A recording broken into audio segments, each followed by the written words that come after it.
Tasmania's bushfire crisis continues tonight, with firefighters battling almost 40 blazes across the state. So far, more than 100 properties have been lost. Overnight, there was a report one person had died. That's yet to be confirmed by police. An uncontrolled fire near Bicheno has destroyed 15 homes and shacks and is still burning out of control. Turana on the Tasman Peninsula is being affected by another uncontrolled fire, which has spread from Dunalley. The fire service is warning the bushfire still has active edges near the larger communities of Fawcett and Dodgers Ferry. A new fire near Nubina on the Tasman Peninsula is making conditions smoky for about 2,000 people still trapped on the peninsula. And another at Lake Repulse north of Hobart is still threatening homes in Ellendale, Westaway, Hamilton and Ouse. We begin our coverage in the small fishing village of Dunalley, which has been hardest hit by the fire. Fiona Blackwood reports. Yesterday, Dunalley residents could only watch as the sky darkened with smoke. The apocalypse is happening in Dunalley. Then came the flames and destruction of property. Absolutely gone. In the calm of the morning, houses were still burning. Yeah, the neighbour's house went up. It went up pretty fast. It was just bang and it was gone. Gone too are the homes of so many others. The ABC helicopter was able to capture the scale of the devastation. The damage here needs to be put in context. Now we're talking about properties and homes that have been in families for generations. What took decades to build was destroyed in a matter of minutes. The primary school has been gutted, the bakery and petrol station have gone, and the town has lost its biggest employer, the local sawmill. It's destroyed $4 or $5 million worth of business. 50 years of my bloody life, gone. Many watched the town burn from the hotel on the hill. Standing up there, it was like about 56 degrees, I reckon it was, just the heat from everything burning around here. Yeah, just mad. The fire's spread has been significant. After starting in Fawcett on Thursday, it took off yesterday, racing to Dunalley. From there it's moved to Eaglehawk Neck and has spotted as far as Turana. Tonight, the Nubina and White Beach areas are under threat as it continues its march down the Tasman Peninsula towards Port Arthur. Fiona Blackwood, ABC News, Dunalley. The ferocity of the firestorm caught many at Dunalley and in surrounding towns by surprise. Today they spoke of their terrifying ordeal. Edith Bevan was among the first journalists on the scene. The people of Dunalley are coming to grips with a fire that's all but wiped out their town. Many were overwhelmed.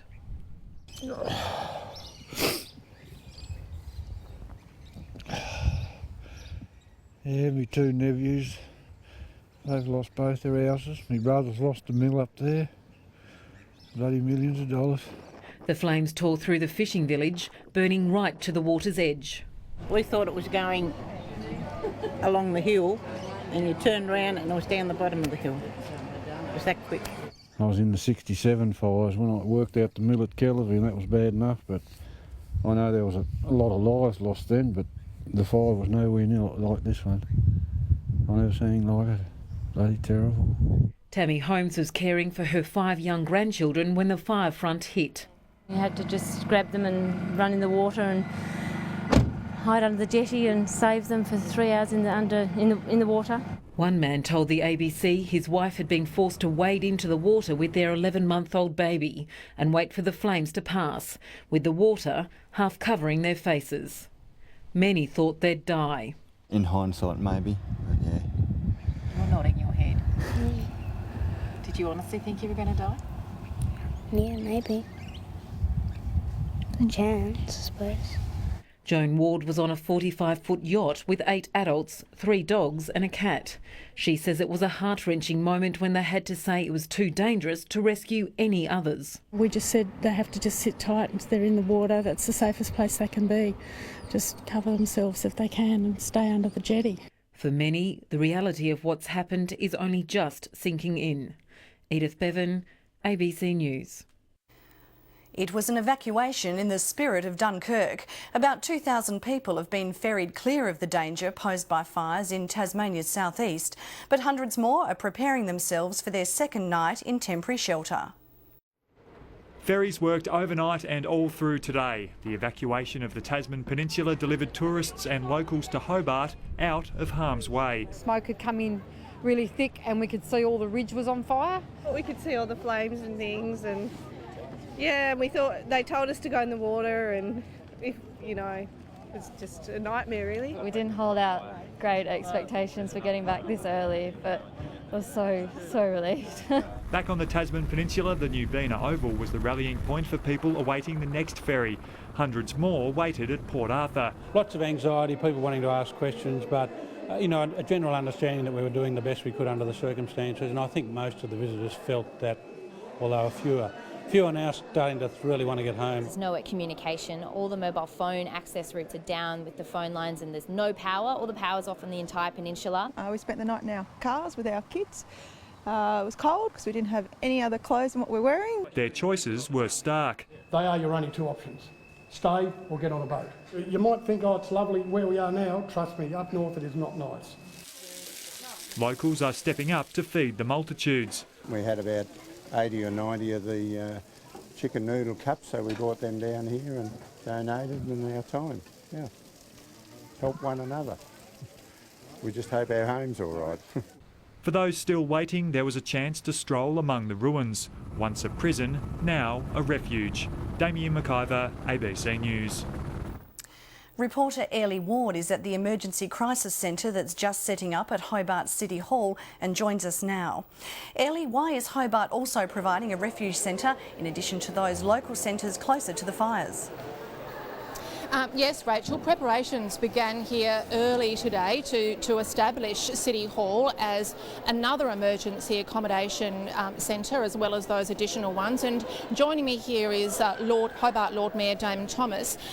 Lord Mayor, I understand that the request for this facility, the City Hall, to be opened, in fact came from the Department of Premier and Cabinet. Yes, there was a State Government Emergency Management Committee that local government is represented on, and it was the body that sought our assistance, and we enthusiastically opened up this facility for that purpose. Just explain briefly what's happening here tonight. We are receiving and processing people as they come through from boats that have come from the Tasman Peninsula, providing emergency accommodation, emergency money, and as the sea has been really rough with a group coming in later on tonight, clothing and support. All support that people could want in a period of extreme crisis.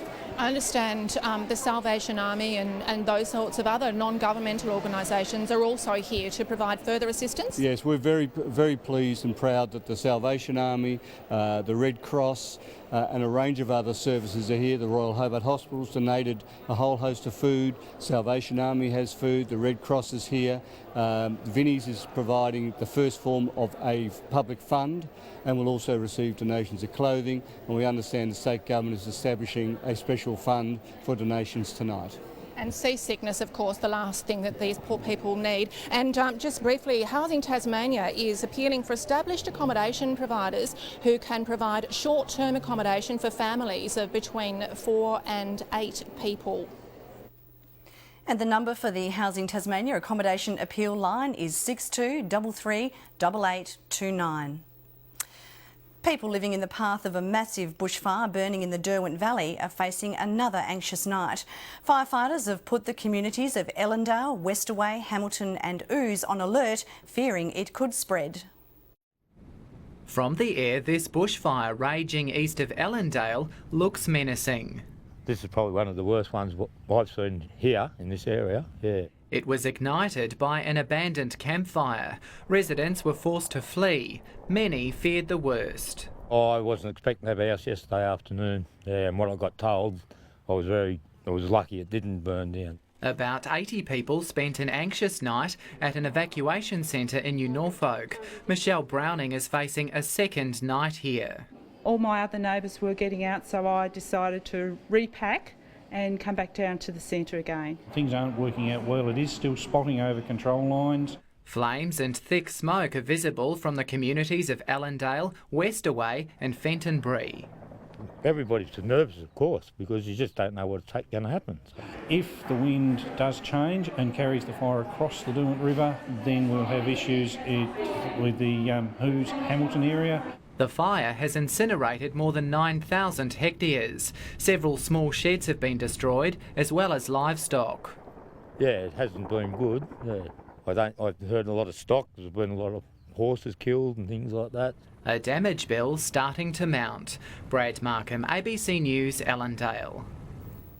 It's shaping as a nervous night for the residents on Tasmania's east coast. The fire there has destroyed 15 shacks and homes, and fire crews are desperately trying to avoid any more destruction. The blaze has cut off the Freycinet Peninsula, isolating the town of Coles Bay. Jonathan Gould was there. The bushfire threat loomed large over Bicheno. For the third day, the blaze continued to burn just south of the town. Residents relied on the unpredictable sea breeze to keep the fire at bay. Really fluky, spins around. One place you can be, like I said before, it's blowing northerly or northeasterly, and then it's blowing southwesterly. The local mayor was forced to evacuate early in the day. His house survived despite the close call. Unless you really have a plan and a property that is prepared to go through a fire unscathed, go. Don't stay there. Don't be a hero.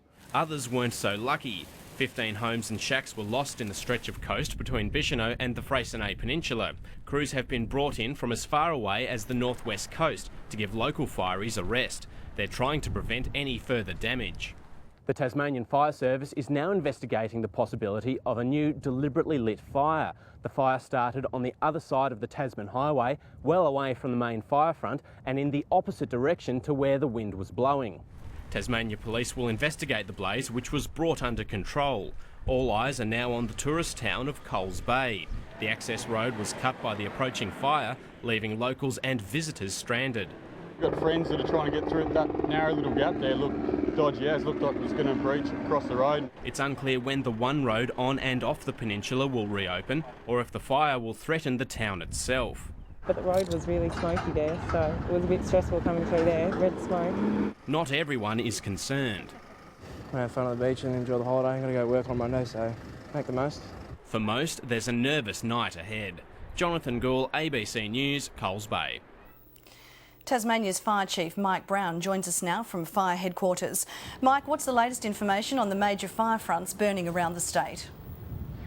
Well, there is some positive news on some fronts. We've had the fires, both the Fawcett fire and the Bicheno fire, at emergency warning level for the past few hours, but we're downgrading those fires at the moment. The Fawcett fire itself has burned out a huge massive lander, so it's gone through the Forestier Peninsula, doing a fair bit of damage on the way through there as well, and has crossed over into the Tasman Peninsula itself. And as recently as this afternoon, we know we were losing properties at Turana.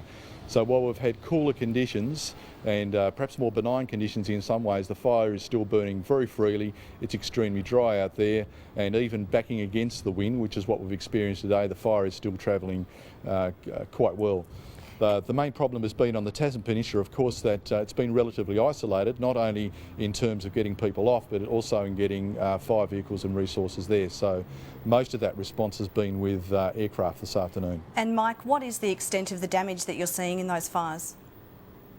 Well, flying over today, of course, we noticed the damage that's been spoken about before at Darnalley and also at Connolly's Marsh and Boomers Bay, but there is some more damage. There's a couple of properties we noticed lost in the Susans Bay end of Primrose Sands, and as I just said, there is some property loss on the road between Eaglehawk Neck and Turana.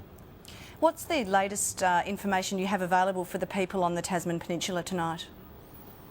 Well, it's a difficult situation. The fire conditions are nowhere near as bad as they've been over the past couple of days. So with the southeasterly winds we're getting, the fire is basically backing on itself, but it's certainly not putting the fire out. The fire is burning quite freely. So just as long as those people remain aware of what's happening about them, keep their situational awareness way up as high as they can, and glean the information that they can out of local radio, media outlets, and of course the TFS website. That is, of course, if they've got power, and that's going to be a problem in itself. Yes, and finally, where to from here? What are you expecting over the next few days?